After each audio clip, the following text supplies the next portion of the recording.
প্রথম প্রশ্ন হলো, একজন মুসলিমের উপরে কতটুকু ইলম অর্জন করা ফরজ?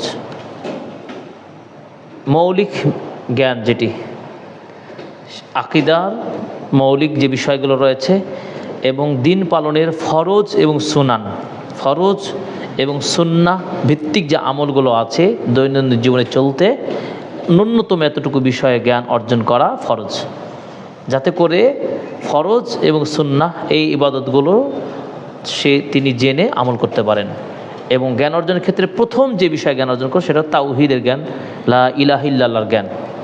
এই লা ইলাহা ইল্লাল্লাহ এমন একটি কালেমা, যেই কালেমা পড়ে যদি কেউ মৃত্যুবরণ করতে পারে,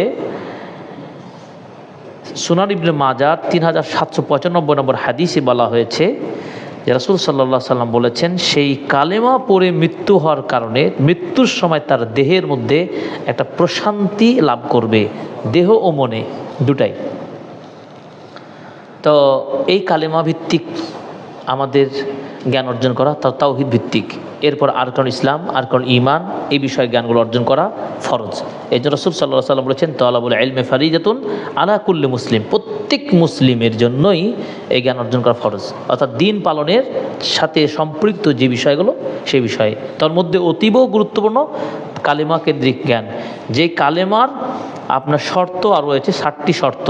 শুধু কালেমা লা ইলাহা ইল্লাল্লাহ মুখে পড়লেই হবে না, মুখে পড়া, অন্তর্বিশ্বাস এবং কাজে বাস্তবায়নের দাবিটাকে পূরণ করতে হবে। এই 60টি শর্ত কি? এক নম্বর শর্ত ছিল আল ইলম, জ্ঞান অর্জন করা।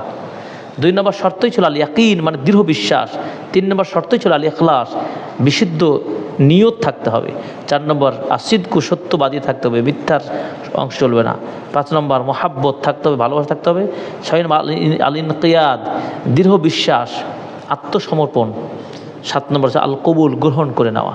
ইসলাম গ্রহণ করেছি, সুতরাং বাকি যত মতাদর্শ রয়েছে সেগুলো আর কবুল হবে না, সব মারদুদ হবে, পরিত্যক্ত হবে।